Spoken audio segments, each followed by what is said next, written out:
Ed here with the Digital Digest, and today I wanted to share a quick unboxing and first look at the Seagate 8TB Backup Plus Hub.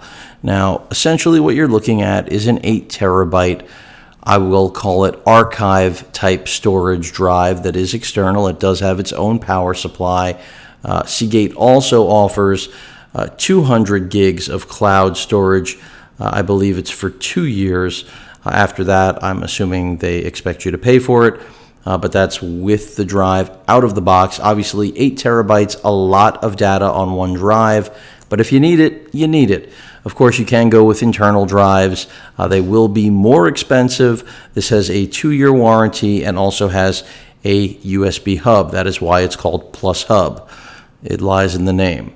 So you could charge a phone, connect another peripheral. The idea is that the USB port that this drive is occupying, actively backing up whatever you need it to, isn't only occupying a port, but still giving you a couple of new USB ports, which makes sense. With that said, let me get this out of the box. This was part of one of the few items that I picked up through Black Friday and Cyber Monday madness, which for me is not madness at all with what's going on right now. This was probably the least shopping that I've ever done over the course of, as I've referred to it before, as a Frankenstein shopping holiday that we have in the country. But this was something I needed in order to try to amass any data that I could still pull off drives post-hurricane. So, official seal up there at the top. They show you charging a phone through the USB ports on the enclosure, which makes sense. For those of you wondering right now, can I rip this out of the enclosure and use it as an internal drive? I don't know, but I'm going to find out. So be assured that I will revisit this. Ooh, as I destroy this box. Oh, sorry, holographic sticker. I will let you know, because I tend to do that. I mean, after all, much of the drives, not much of, but many of the drives that are sold for much more money internally, because they carry longer warranties, because they don't face the same heat constraints that external drives do in their not so perfectly engineered enclosures, are much more expensive. On average, you're looking at, upwards of, I would say, $250 to $300 retail, where this, the thing that I can't get out of the box, what's new, Pussycat, let's see, oh my God, it's a struggle. Maybe I shouldn't be seated for this. This makes me just want to rip the box into shreds. I mean, this was all just to get out this little piece of plastic with a brick inside. All right, what else do we have? Power supply, come out. You see, they they packed this up tight like a fill in the blank.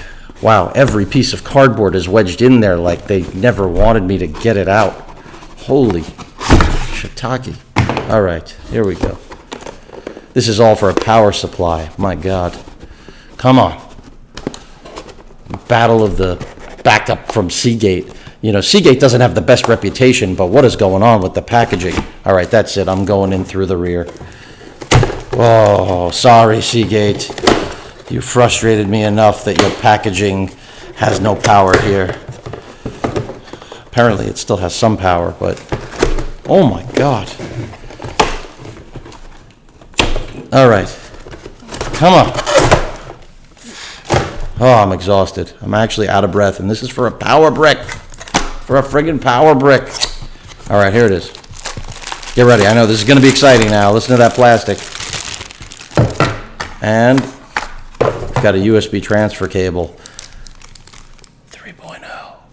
All right, so power brick, I usually leave them in the bag. I'm leaving this one in the bag after what it put me through. But the drive, that's what this is really all about. Let's get back to the drive.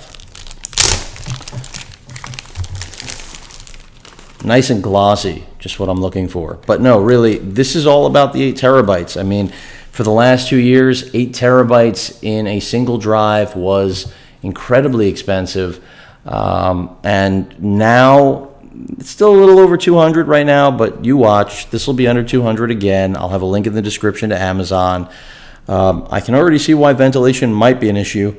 Boy, I'm not a fan of the gloss, but I am a fan of the fact that it's got these ports, because if you are the average consumer who is never going to rip this drive out of its enclosure, which is the majority out there, then it's definitely a no-brainer that Seagate woke up and said, hey, why don't we give them USB ports? Because after all, they're losing them in the process. So I like that. I think it warrants more attention than just about every other external drive. Granted, Western Digital has the better reputation when it comes to solidarity and drive failure, but I remember the days when that wasn't the case, and Seagate was the ace. There I go rhyming unintentionally. But there it is. You've got the Seagate 8 terabyte Backup Plus Hub, 2 USB ports for the price of one. Not really. You're paying a little under $200 to get a complete solution. For some of you, 8 terabytes will be too many for one drive. I understand. In my case, I will have many 8 terabyte drives. Any questions or comments, please feel free to post them. Hit that like button. And as usual, please feel free to subscribe. Later.